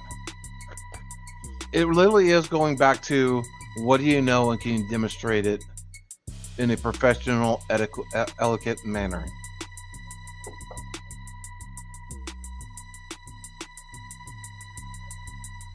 So, I don't know. That's my situations and stuff may vary vastly because I'm kind of in a ecosystem bubble. There's Super NES, and yeah, I know there are, but there's just, I'm a controller person, you know. I don't want to be playing on the PC. I don't want to. I like the controller. Like even here at my desk, I don't hardly ever play it, but I mean, I prefer controllers. I guess it's because of what I grew up on, right?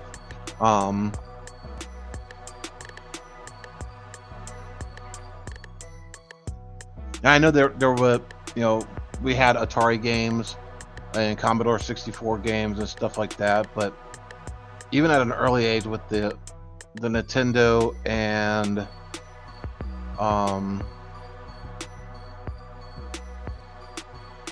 the Sega that came out, yeah, I just gravitated to those. It's just a simpler platform to me.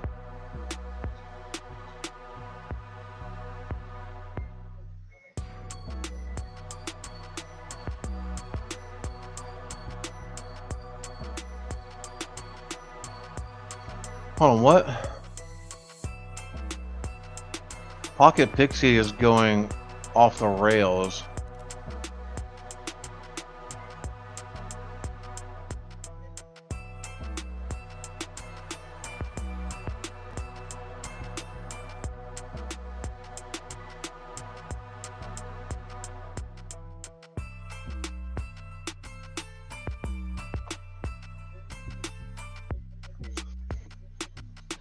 Okay, space tacos. Policies are great when everybody in the organization adheres to a policy.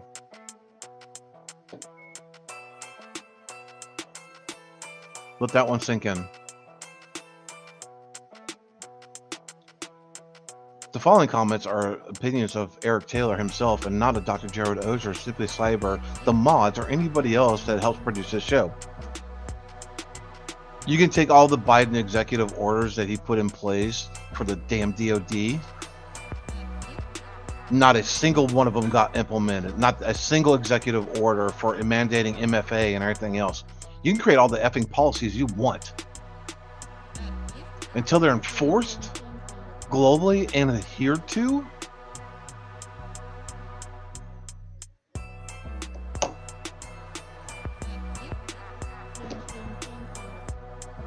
let that sink in.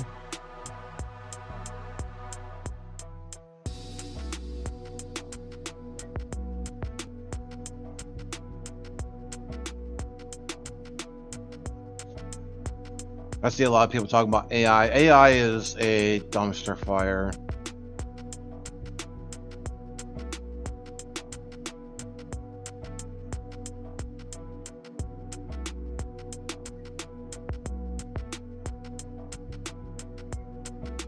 But yeah, I mean that's why I think at the core that's why I give GRC so much crap, because conceptually it's a good idea.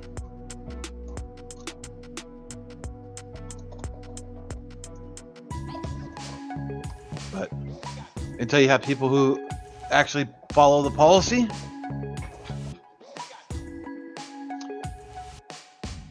another thing to think about. In my world, in digital forensics and incident response,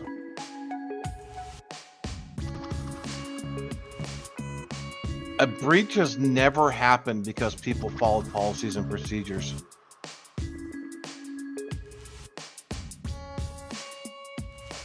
Let that one sink in. A breach has never happened because of a policy or procedure.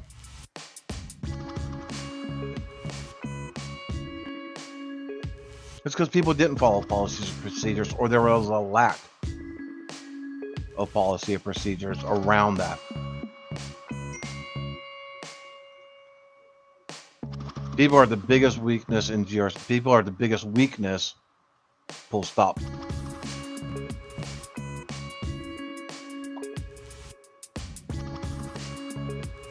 Now, I can literally go on a complete effing rant and talk for 3 days ad nauseum and blow out all the age restriction policies that are available for LinkedIn and YouTube. Like, I will go completely effing unhinged on GRC and how ineffective it is.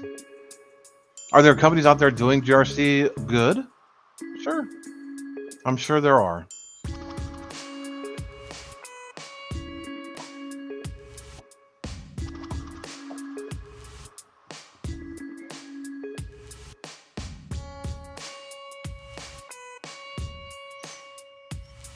Dreamlog, yep.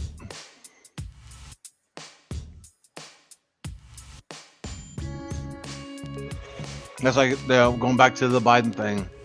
Writing an executive order is a great thing. It creates a lot of news. You know, from what is GRC? Governance, resiliency, and compliancy. See, I hate it so much that I freaking don't even know all the what the acronym fully is. Governance, risk, and compliance. What can make GRC more effective? compliant adoption of the compliance. Like you almost need to be, for the Star Trek heads out there, you need to become the Borg. No BS about, I mean, you need to become the Borg. Resistance is futile.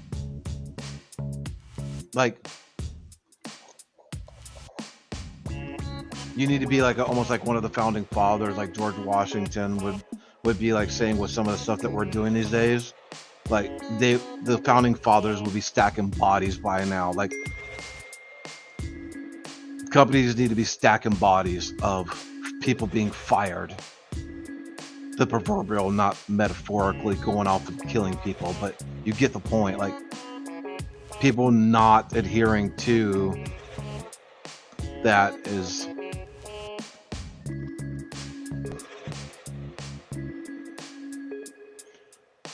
so there. Hold on a second. Pocket Pixie, this is actually a very good point. Threat actors comb the internet. Yes. Threat actors will actually, I don't know how true it is, but I've heard on more than a handful of occasions, not 2 handfuls, but at least a handful, 5 or more times, that the initial access broker that obtains access to the environment before selling it off, to make their sell more attractive, they are staying in the environment longer to collect policy procedures. One of these scenarios was, hey, we're going to patch on the last Thursday of every month. That's our GRC policy. So a threat actor can look at there and be like, okay, last Thursday of the month, we know after that patch, we have a full month, including whatever new 0 days that are released on the second Tuesday for Patch Tuesday, to roll and get into this environment. Having that document to be able to use to sell off makes their sell even more attractive, because now the threat actor buying it from the initial access broker has that intel. So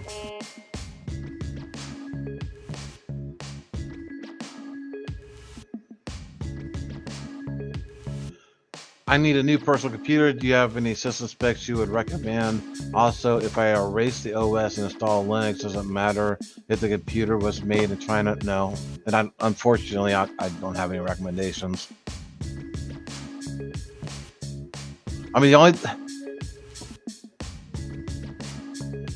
the only reason it might matter, most of the Dell, Lenovo, HP, they're all being made overseas. The only reason it would matter right now is because of tariffs and inflating the price of your purchase is literally.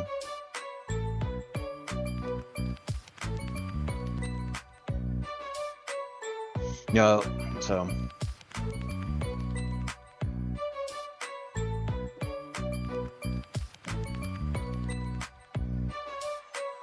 It is GRC or an executive push to mold the company culture around following said policies. Again, it all works until somebody doesn't adhere to it.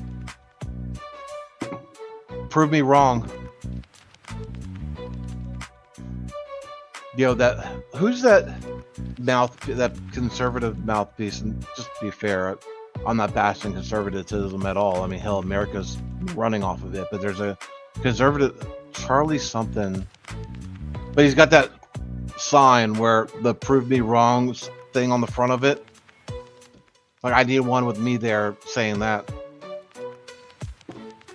So.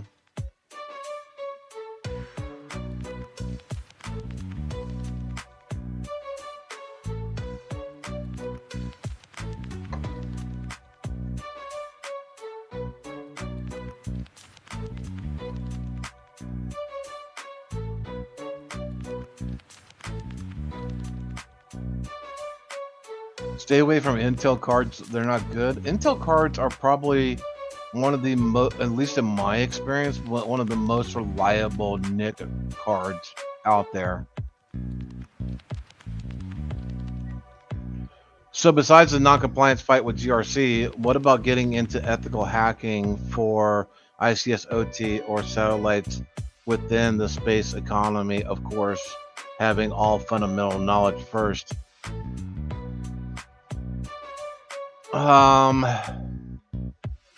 Sure.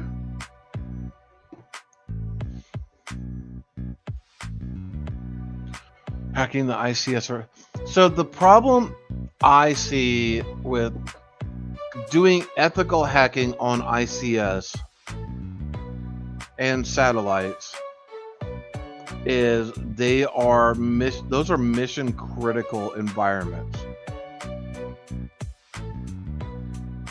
I don't know how well they would take to an ethical pen test.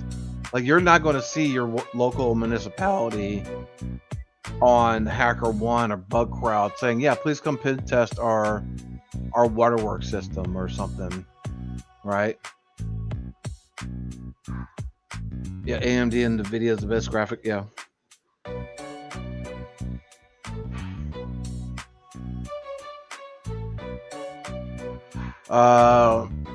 Have you used any tools to debug rep said trying to get specific output, but difficult to find the errors across different systems? Or is it literally is just a trial and error? Because yeah, I mean, not all logs are created the same. It literally is going to be a trial and error, unfortunately. And that's one of the biggest things about forensics and incident response that there is. So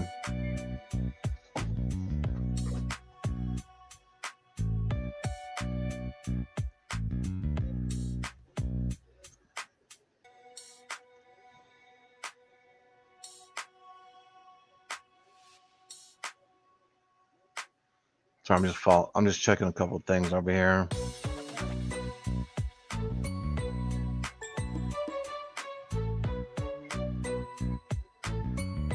Okay.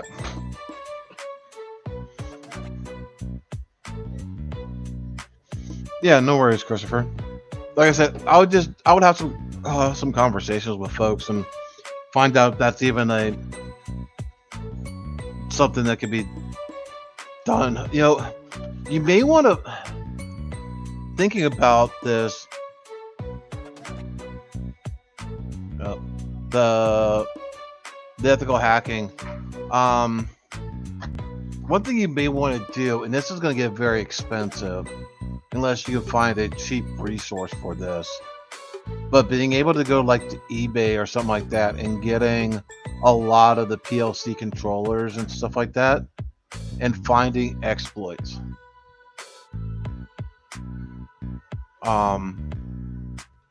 Question from yes, this is a live Q&A. We don't rehearse crap around here. We do it live. You know, being able to hack on used equipment, even though they are potentially legacy. I know a lot of environments use a ton of legacy environments, and organizations, municipalities, all that are not going to just update a controller because it's the latest, greatest thing, when the controllers they have been there for 10 years and they work completely effing fine. So, you know, you may be able to find some sort of vulnerability, things of that nature, and take the ethical hacking aspect that route, and then you can put out advisories and teach and get paid to teach companies how to secure and remediate those type of exploits. That may be a different way of doing it versus, you know, seeing a scan a network on the internet and just going ham on it, right? So something to consider.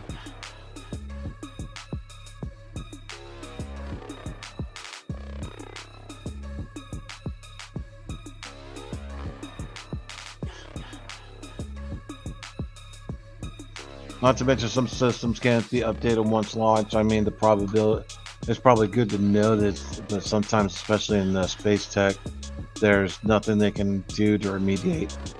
I don't know. I guess it just depends on the technology, right? I mean, you may not want to, aka, do a firmware update on a satellite, because what if the firmware update breaks the device and you no longer have access to it? Then you got a multi-million-dollar piece of space junk floating around up there, and now you're going to have to spend multi-millions again to do a replacement. So probably not a wise idea, but maybe software updates or something like that.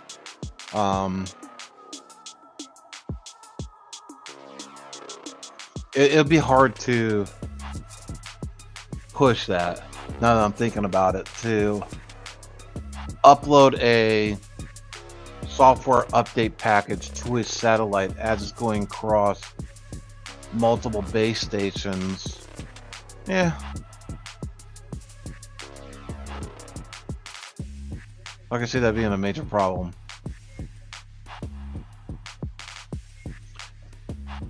I wonder if Starlink could help mitigate that to some degree. I don't know. Something to think about.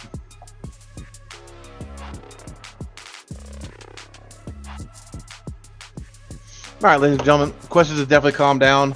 I don't really have anything more to really talk about unless you guys have questions.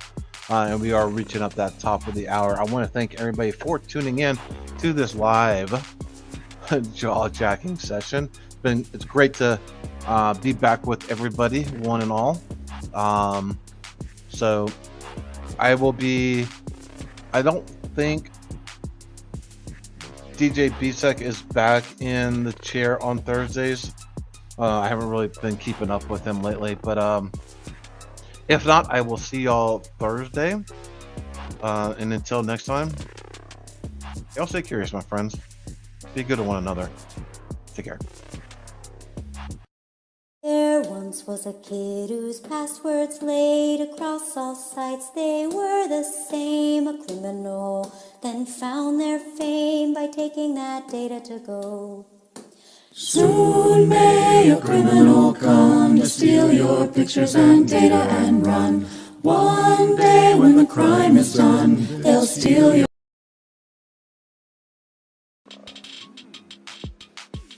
Like, share, comment on this video. Hey everybody, I hope you enjoyed that content. Keep the cybersecurity train going by connecting with the other Simply Cyber community resources. We have the Discord server that's lively and always keeps the conversation going. You can connect with me directly on LinkedIn. And also every single weekday morning on the Simply Cyber channel, we're doing live daily cyber threat briefings, 8 a.m. Eastern time, as well as Thursday at 4:30 p.m. We're doing live stream interviews with industry experts, and we produce videos that we push out every Wednesday morning. I'm Jerry from Simply Cyber. I hope you enjoyed the content, and we'll see you in the next one.